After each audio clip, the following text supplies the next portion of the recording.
watchers, welcome to Perth Watch, your horology channel broadcasting from right here in Perth, Western Australia. Today I have a watch from AVI-8 and it's this little guy right here in this packaging. And now I did put up this watch in the polls that I put up in the socials not too long ago. Surprisingly to me, actually, in YouTube, this got the second highest number of votes. But it turns out I was later informed there was an embargo on this. I'm not allowed to post a review before the 10th of Feb, so that's why you are only seeing this review right now. So without further ado, guys, let's flip the camera around and take a closer look at this watch. Alright guys, so here we have the AVI-8 box on the table here, in this kind of canvas greeny color, which is kind of pretty cool I suppose, but it is actually just cloth on cardboard. Spins relatively well. So let's just open it with that button there and show you what's inside.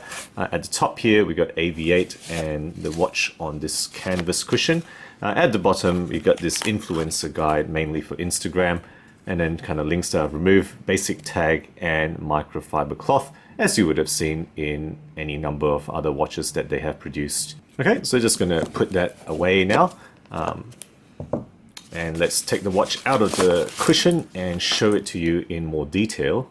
So guys, over here we have the AVI-8 Spitfire Type 300 automatic. The model number is AV-4073-22, 22 being this color variation with the plain steel metal bracelet and the green dial here.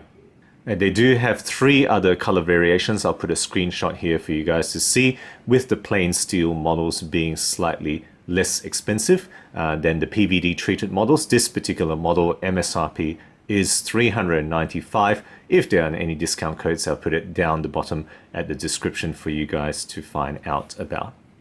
Okay, so let's just talk about the movement next, which is obviously what I do tend to like to do next. This one is a Miyota. It is actually the 8218, which features the small seconds that you can see at the 430 position here. This is what this movement gives you. All the other stats down the left of screen. Rated accuracy, as you can see there. In this particular case, the regulation is actually quite good at plus 5 seconds per day over about 5 days that I ran this watch non-stop.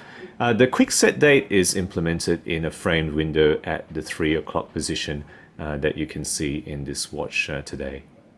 Okay, so moving on to the description of the case, and the case here is 42 millimeters in diameter. It is 316L steel, of course, as all the other watches have kind of proven to be. Overall thickness is 13.5 to the top of the slightly domed crystal here. Lug width is 22 millimeters with a lug-to-lug distance between my thumbs of a fairly sizable 50 millimeters here. The overall weight of this watch, adjusted after removing those number of links, is 142 grams. So, fairly substantial and not too heavy by any means. It's kind of more on the lighter side for an all-steel watch, I think, but still, substantial enough for me to easily feel it on the wrist. Okay. Finishing wise, you're having a circular brush bezel. It's longitudinal brushing on the top surface of the lugs as well as the side of the case with a polished bevel. Hopefully you can appreciate that polished surface and that bevel there. So they do tend to do it fairly well. The bottom is actually circular brushed with also circular brushing on the case back that you can see there, that screw down case back. And as I show you the case back, right, it is a case back with a display back with screw down, and that rotor is obviously very much a Spitfire silhouette from a top-down look, and that's pretty cool. I quite like that particular rotor that they've implemented there. The crown is a push crown, so it's a plain crown with I guess with the grips on the side there, and you can see the silhouette of the wings there. With that push crown, it is only rated for 50-meter water resistance. It's kind of winds at the 0 position. There is no screw down on this particular crown. Alright, let's move on to the dial now. The dial here is, as you can see, a matte green really quite a matte green, multi-layered dial with printed details. So the inner portion of the dial is stepped down from the outer portion. It's got 3D numerals, right? Some of the numerals are in three-dimensional indices, as well as the indices right around the periphery are raised, as well as the chapter ring is actually raised from the surface of the dial right next to it. The hands are matte sword for the hour hand. It's got kind of a stepped baton hand for the minute, so that's a little bit different. And it's got a very simple baton with a small counterbalance for the small seconds on the sub dial there. Lume on all the usual spots, so all the indices, the big numerals, as well as the two big hands have lume. And of course I will put a lume shot for you to see how it looks like in the dark. Not the most fantastic lume, it lasts about halfway through the night. By the morning it is very barely legible if you charge it before you go to bed. Before I talk about the bezel, I just want to talk about the inspirations on this watch, and I'll kind of put on screenshots of stuff on the left of screen here. So the nose cone inspired the kind of design of the crown, is what they say, and the silhouette of the wings that you can see there is of course the silhouette of the plane. The hour hand reportedly is taken from the altimeter gauge from the cockpit. The debossed numbers, the minute hand, as well as the dial screws apparently come from the knots or speed gauge of the cockpit.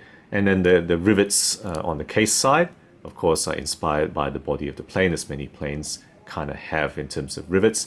And I've already talked about the rotor, which is of course a top-down view of the silhouette of the plane. Alright, moving on to the bezel then. The bezel here is a fixed bezel, of course, with brushing. I've already talked about the finishing. On top of the dial is a very slightly domed sapphire crystal with some ability to give you distortion, which is kind of cool. And it does have anti-reflective coating. If you see that, it's got that blue. That's kind of your sign that it's got some AR treatment. Moving on to the bracelet then. The bracelet here is oyster style, right? Brushed, completely brushed, with I guess a bit of difference because it has a female rather than a male end link, and that's kind of cool. At least it allows you to turn it down immediately rather than sticking out from the case further than the lugs do. It's push pin adjustment. Okay, you're not going to get screws from an AV-8. They never have done that for us, or Spinnaker for that matter. The bracelet, whilst it's 22 at the case, it tapers to 17 millimeters or 17.5 millimeters, and the clasp, just to let you know, is a 20 millimeter clasp. It is a press metal housing. Just show you the clasp now. Press metal housing, push button release with 3-point micro adjustment here, and relatively solid arms. Okay, so that's the entire description of the watch. Let's just snap it on for the wrist shot for you guys now. So there we go, the AV-8 Spitfire Type 300 automatic on my 17 centimeter wrist, and just remember the lug to lug distance is 50, so fairly sizable at 42 millimeter diameter as well. Okay, and that's how the bracelet looks like. So guys, what do I like about this watch? What is there to like about this watch? What can I say? I think it's a large, fairly competent aviator style piece. It's got a pretty good execution of the case, as with all solar time watches tend to have. A fairly nice crystal. I like the distortion that it gives you, and it's got that fair Miyota movement, and a bracelet that's fairly executed, not outstanding, but fairly executed. It's got fairly cute inspired embellishments from the Spitfire. Right, the links are of course fairly tenuous, except for the fact that this is an aviator style watch. It's got an eye-catching rotor. I'll give it that. That rotor is pretty cool, and that green, that matte green, is actually pretty pleasing. I gotta say, in different lighting conditions, that is pretty good looking. What are the things that give me pause about this watch? I think the dial is a little bit confused, to be honest. I think it would be better if they just went with a classic aviator, whether Flieger style A or B. I don't mind, as long as they just make it a consistent Flieger dial. I would like that very much more than kind of what they've tried to go on here. That's just my own personal feeling. Let me know if you feel differently.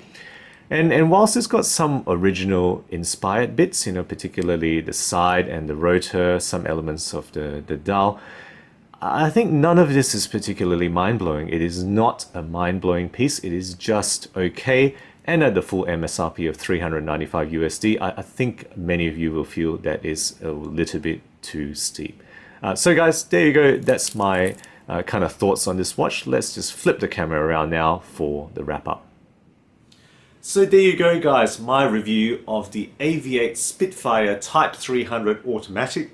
While there are some positives about this watch, it kind of feels like that middling student in the class to me. You know, he's not bombing out on any particular subject, but he's also not taking home any awards either. Kind of just doing enough to get by, to get a pass. That's how I feel about this watch. But guys, let me know your thoughts. We'd like to hear what you think about this particular piece.